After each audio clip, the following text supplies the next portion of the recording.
Have you ever been on a gig and somebody has handed you a chart, except this chart had numbers on it instead of notes? I'm Brian Daggett. Thanks for joining me today. In this video, I'm going to actually show you drummers out there that it's a lot easier than you think to read a Nashville number chart. So let's go. I got my reference track over here to the right, and I have my chart over here. This song is Ain't No Grave. It's a gospel tune. It's in the key of A, tempo's 106. As far as what these numbers represent, okay, so 1 is going to be A. Being that the song is in the key of A, 1 is always whatever the key of the song is in. This number right here, 4, is going to represent 4 intervals from A. So the 5, same thing. Now, we're going to start this from the beginning. There's going to be some harmonica that's going to come in. And then we're going to come in with the acoustic guitar. That's when we're going to start counting. Now, I already noticed there is a difference from this reference track to this chart over here. There is a bar of 2/4 over here on the end, which is actually going to occur right here in the middle.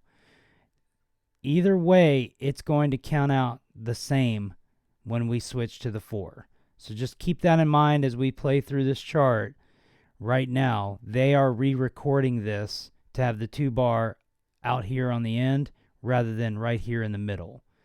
So let's get it started. Here we go. Let me just highlight that, and here we go.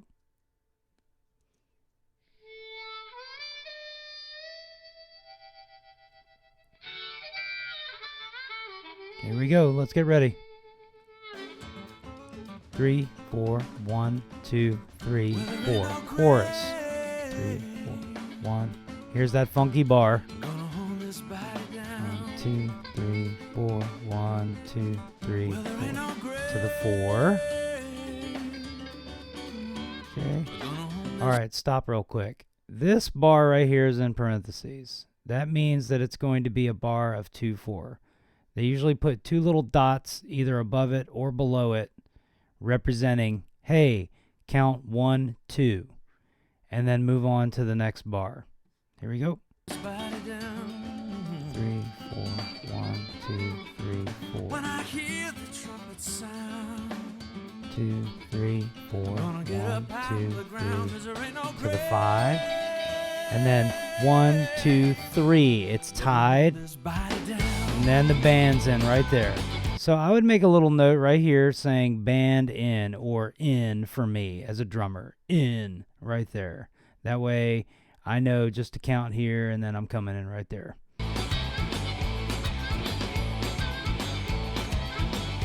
Two, 3, 4. Verse.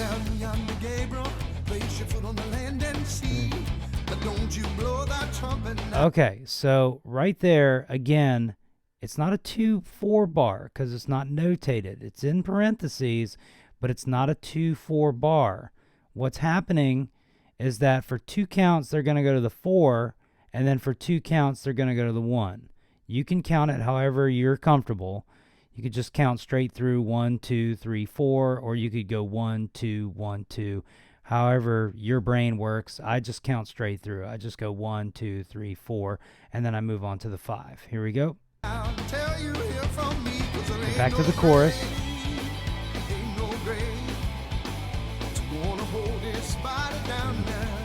Funky 2 bar right there. 2/4 bar. 4.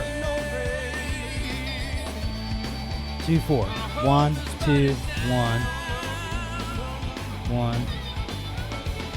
1. 3, 4, 1. To the 5. 1, 2, 3, 4. 1, 2, 3, 4. 1, 2, 1, 2, 3, 4. Okay. All right, now we're down here. Now they stopped. Okay, everybody stopped. Those are downbeat hits. This guy indicated it with an arrow pointing up, as far as you're going to hit that, hit, and then play through. people do different things as far as notation. Some guy will put little triangles up there, like little diamonds, little solid diamonds, saying, hey, we're going to hit those and stop. So in this case, this guy just has the up arrow. Now, if you ever see the greater than or less than symbol above it, usually it's the greater than symbol. That means you're going to push. So if I were to see a greater than symbol right there and I was coming out of this bar, that would tell me you need to push into that bar. So you'd go 1, 2, 3, 4, 1, 2, 3, 4. It's like, it's just a slight push. So, yeah, continuing. 4,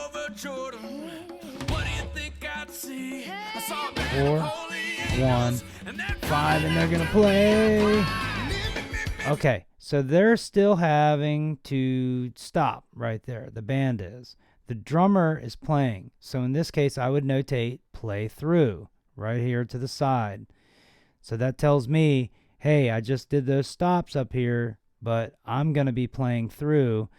And you could even notate like little samba pattern or something like that if it's specific as far as the rhythm that you're doing. All right? 4, 1, 5. Okay, so real quick, I wanted to point this out because I didn't bring it up over here. If you see this down here, you should already know that that means that you are going to crescendo. You're going to get louder. So that's kind of like a build. Even though it's not a full-on build where everybody's building, you're just getting louder. That's what that means down below. Back to the chorus. Funky bar coming up that's not notated. 1, 2, 3, 4. For the 4. 2, 4. 1, 2, 3, 4. 1, 2, 3, 4. 3, 4. 1, 2, 3, 4 to the 5.